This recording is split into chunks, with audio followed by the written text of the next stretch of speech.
Saksakallan gunarnavasya Vande Guru Sri Charanaravindan.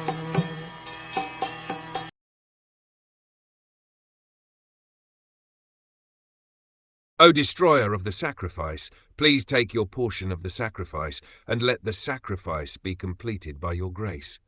A sacrifice is a ceremony performed to please the Supreme Personality of Godhead. In the Srimad Bhagwatam, 1st canto, 2nd chapter, it is stated that everyone should try to understand whether the Supreme Personality of Godhead is satisfied by his activity. In other words, the aim of our activities should be to satisfy the Supreme Personality of Godhead. Just as in an office it is the duty of the worker to see that the proprietor or the master is satisfied, so everyone's duty is to see whether the Supreme Personality of Godhead is satisfied by one's activity. Activities to satisfy the Supreme Godhead are prescribed in the Vedic literature, and execution of such activities is called yajna. In other words, acting on behalf of the Supreme Lord is called yajna.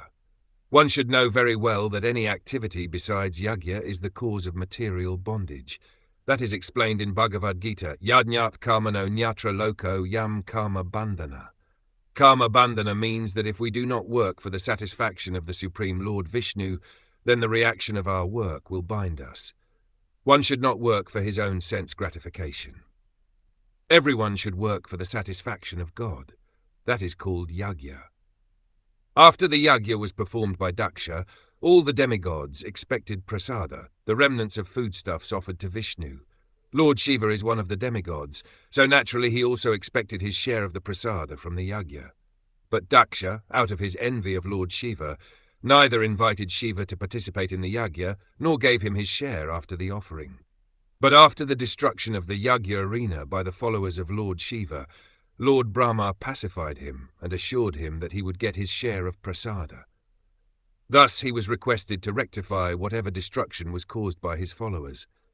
In Bhagavad Gita it is said that all the demigods are satisfied when one performs yajna.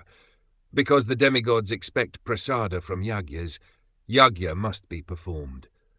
Those who engage in sense-gratificatory, materialistic activities must perform yajna, otherwise they will be implicated. Thus Daksha, being the father of mankind, was performing yajna, and Lord Shiva expected his share. But since Shiva was not invited, there was trouble. By the mediation of Lord Brahma, however, everything was settled satisfactorily. The performance of yajna is a very difficult task because all the demigods must be invited to participate in the yajna. In this Kali Yuga, it is not possible to perform such costly sacrifices, nor is it possible to invite the demigods to participate. Therefore, in this age, it is recommended that those who are intelligent should know that in the Kali Yuga there is no possibility of performing the Vedic sacrifices. But unless one pleases the demigods, there will be no regulated seasonal activities or rainfall. Everything is controlled by the demigods. Under the circumstances in this age, in order to keep the balance of social peace and prosperity, all intelligent men should execute the performance of Sankirtana Yajna by chanting the holy names, Hare Krishna, Krishna Krishna, Hare Hare Hare Rama, Rama Rama, Hare Hare.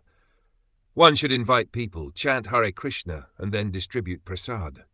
This yajna will satisfy all the demigods, and thus there will be peace and prosperity in the world.